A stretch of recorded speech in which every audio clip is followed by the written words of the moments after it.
What's up, guys? How you doing today? Is another good day to drop another awesome tutorial. I've missed you guys. It's been a while. I've been so busy, but now I'm back, and without wasting much time, let's jump into our tutorial for today.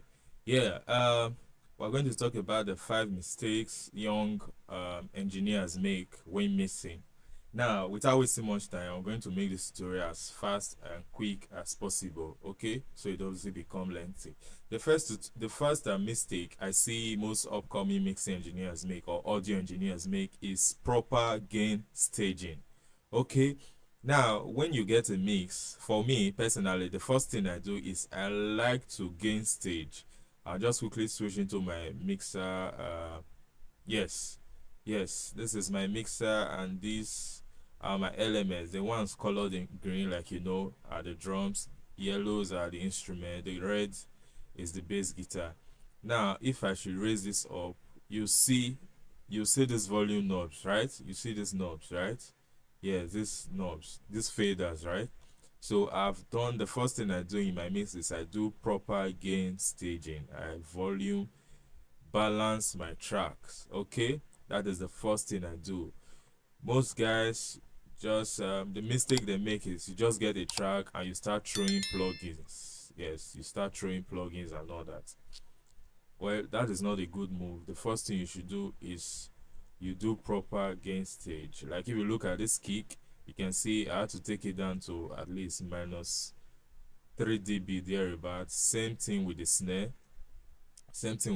I took it down to minus 3 dB.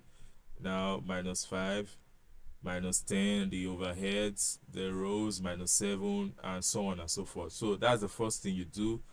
What I like to do, the way I do mine is I just bring all the faders down. Okay, I bring all the faders down, I play the track, and I gradually take all my volume, okay, to a place where I can really hear it. Okay, now mind you, please, you have to use proper headphones or good studio monitors. Okay, now that is the first thing. Now, the second thing I like to do, mistakes number two, is that I see many guys, you just don't pan your stuff. You don't pan your elements, like pan things a little to the left or a little to the right. Okay. Now, in this mix, I had to do that. That's the first thing I do. There are some elements, you should know that, sorry. You should know that there are some elements that ought to stay in the center. Okay. There are some that you should take to the left or the right. Now, let me give a typical example. You have two elements in front of you, or two persons in front of you. Let's say they are about the same height. Okay, you have them in front of you. Now, for you to see the person in front, you are standing behind the third person, right? Or the second person. It means you are the third person. For you to see the person in front properly, it means you have to tell the second person to move a little to the right or a little to the left. Okay, so you can see the person in front of you well. So it is with audio. I just wanted to paint that picture so you have that mindset. So it is with audio. There are some things that are meant to stay in the center. There are some things that should give way. Okay, it's either to the left and to the right, so that you can hear everything, so that every element can have a pocket and have a place to be heard in the mix. That is what we're talking about. So I'm trying to say, learn to pan your stuff left and right. It is very good. For your stage or for beginner stage, you might not necessarily pan hard left, like 100% to the left and 100% to the right. Mind you, like I said, there are some things that should stay in the middle. For example, your kick should be centered, okay, in the middle. Your snare also. My bass guitar in this track, if as you can see, is centered, okay. But where I start to pan things a little is my hi-hat, for example. Let me just open this. You see, I'm panning this hi-hat, so at least 64% to the left. Okay, that is the way I want it. There is no rule to these numbers. Okay, I'm not saying you should pan yours, it must be 64%. You can just pan it a little. You can pan it, but not all the way right. Okay, or all the way left, but at least take it to the left a little. Yes. Now, another element I'm panning is okay, this cymbal row. Yes, this cymbal row, you can see just a little to the left, minus 24. There's another cymbal roll. I'm panning to the right, 46%. And I think, yes, the percussion also. This percussion, I'm panning to 36 percent to the right. My bass stays in the middle. Then the guitars, okay? Like this guitar, as you can hear,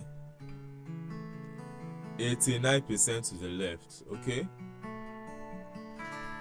Now I'm compensating. Remember, sometimes when you pan, especially when it comes to your instrumental track, sorry, when you pan, please make sure you are compensating. Don't pan things so much to the left and it becomes left heavy. The mix will not be balanced. Mixing is all about balance, okay? So when you pan things a little to the left, try to compensate. Pan some elements, maybe similar elements. In this case, I have this guitar. Like you hear, it's like I said, it's 89% to the left. But I had to compensate and create a balance. This is another guitar, and it's panned 95% to the right. Now playing together, you can hear both guitars separately than when both guitars are just in the middle, okay?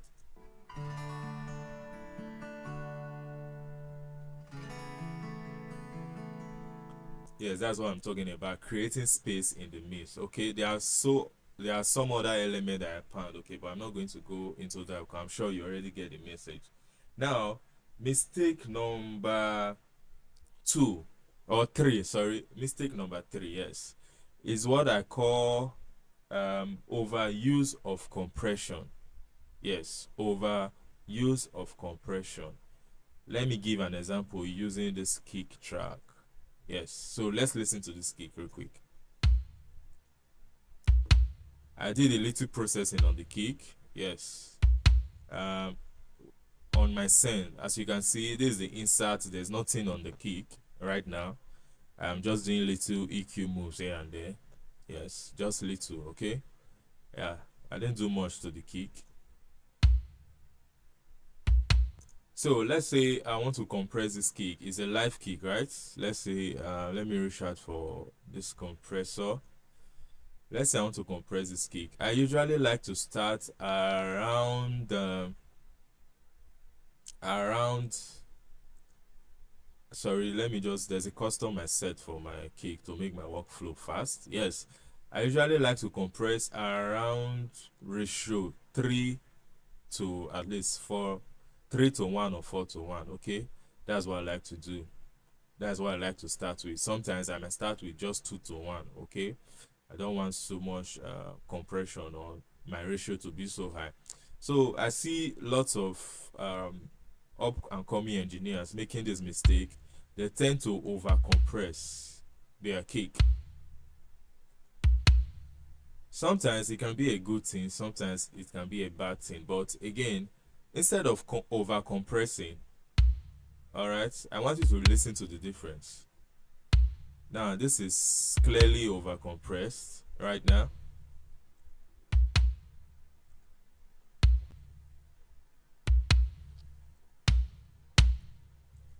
You see, I don't know, listen, when it's yellow is bypassed, when it's gray or like this is active, okay?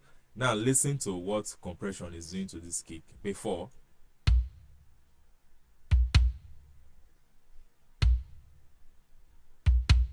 Now after, you notice that you can say the click is coming out more, yes, but you notice that it has made the kick smaller. Yes, it has really messed with the kick. Yes, it has messed with the kick. Instead, what I tend to do is, instead of just using one compressor, for example, I would have used vocals anyway, but for this tutorial, I decided to use just instrumental track because I don't want copyright flags, okay? This material is not mine. I got it from, it's a song that is already out, but I don't want copyright flags, so I'm not going to play the vocals, so that's why I'm using a kick for this example. So please stay with me. So I'm trying to say, instead of using one compressor and just crushing the dynamics, I tend to do little compression if there's a need to do more compression, I'll follow with another compressor. I don't know if that makes sense to you. Now, this is how I would typically compress my kick if I'm to compress this kick, okay?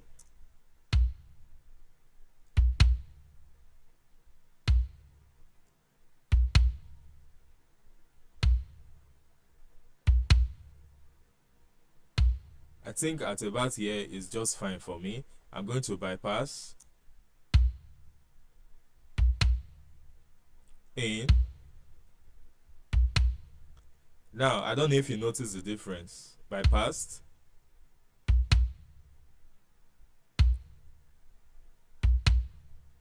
in.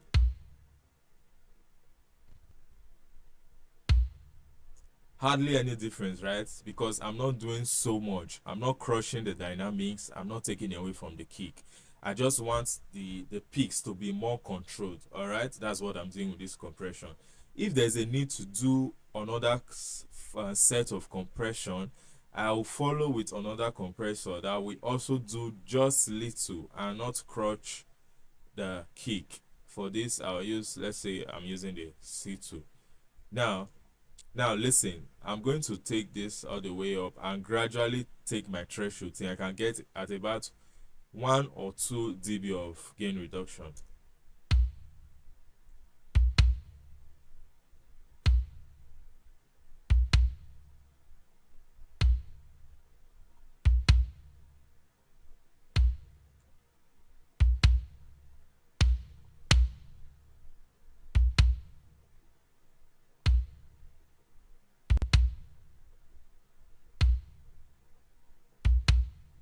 So at about there is nice. I'm just getting around 1 to 2 dB of gain reduction.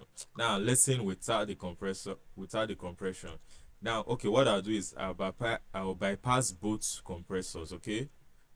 Without.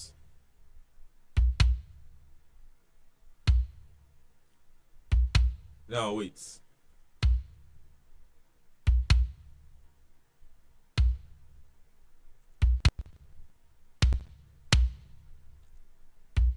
Without.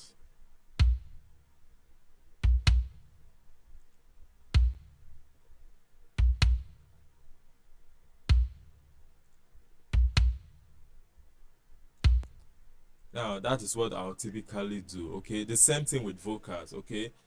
In my vocals I might use more than 2 compressors. All I'm doing is I'm using compression serially and I'm using it in a gentle way, okay, to control the dynamics of the track instead of just crushing with one compressor and over compressing. Okay, yes, that is that for compression. Yes, another mistakes I see young engineers make is incorrect use of EQs. Incorrect use of EQ. Now in this track, I made few EQ moves for the purpose of this tutorial, so I'll just loop this part of the song.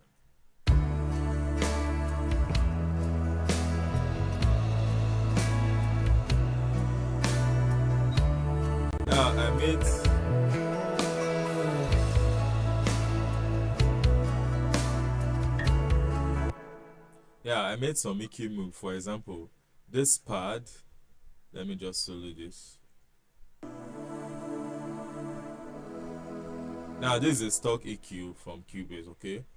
Now if you notice, I made some cuts here and there. At around 237, I made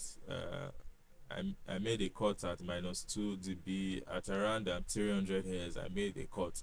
Now most mistakes I see young engineers do is cutting too much. Yes, cutting too much and cutting so wide. It is not a bad thing, okay? But sometimes you don't have to cut so much.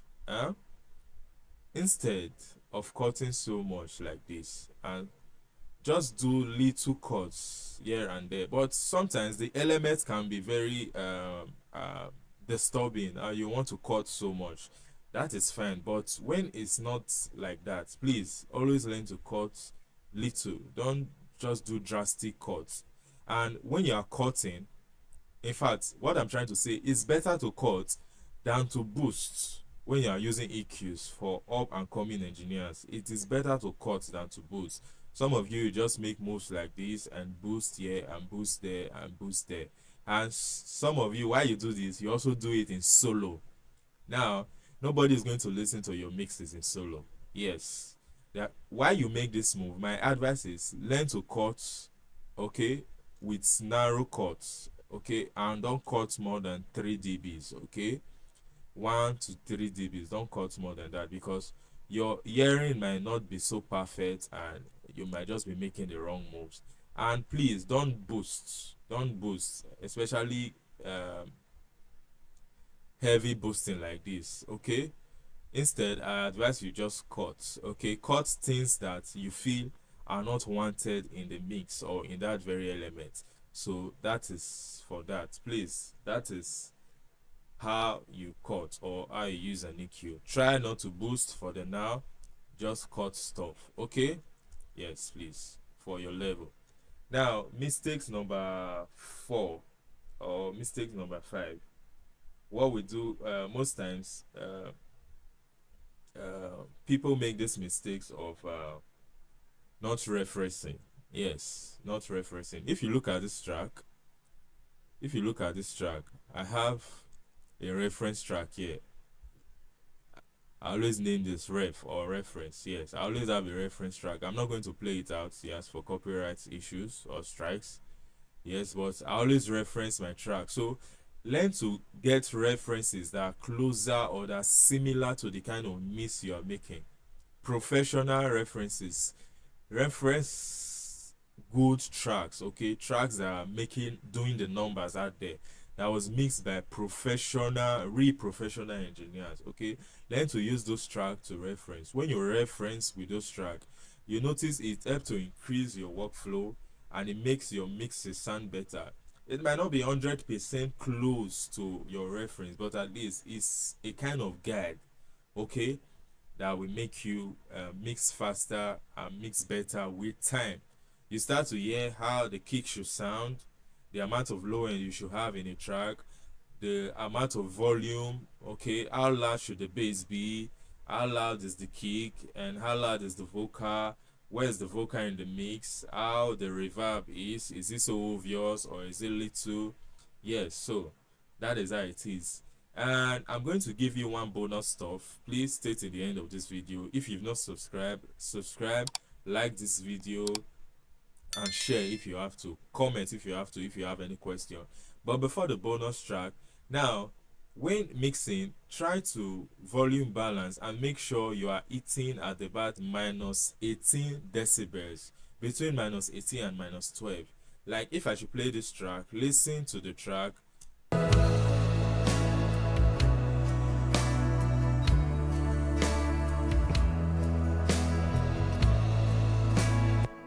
So I like to measure with a plugin like this. For this tutorial, I'm using the loudness meter. It is free, so you can get that. I like to measure at about, for my mix, for the loudest part of my mix, I like to hit at around, we're talking about proper gauge staging. I think I mixed this earlier.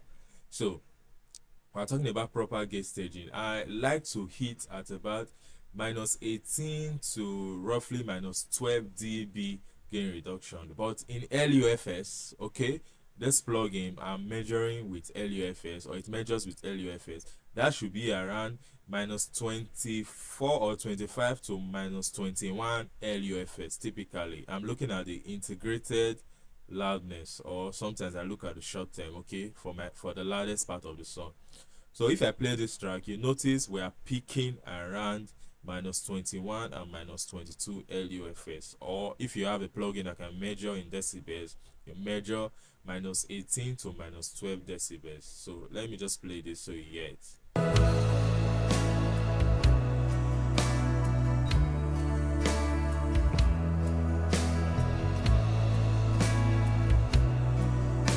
So you can see we are peaking at minus, or we are hitting minus 22, or yes, minus 22 LUFS, okay. Now that's to tell us that our elements or our mix is properly gained, okay. We have enough headroom, because your mix still has to go to mastering. Whether you're mastering yourself or you're sending to a mastering engineer, you need to give the engineer lots of headrooms. Okay, lots of headroom. That is what you do. Okay, yes.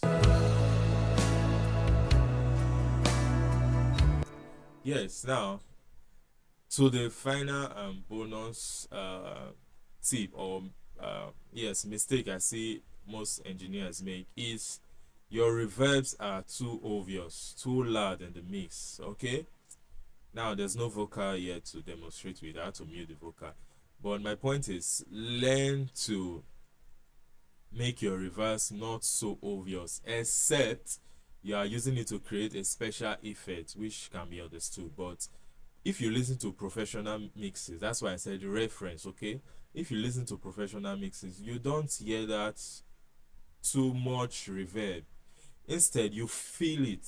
Yes, except they are using it to do a special effect, maybe one point or the other in the mix. The reverbs are not so loud, the delays are not so loud. So please learn to make sure your effects are minimal and not so loud. Okay, that will also make your mix go louder and sound clearer and sound professional. So guys, I hope you've been able to gain one or two things from this tutorial.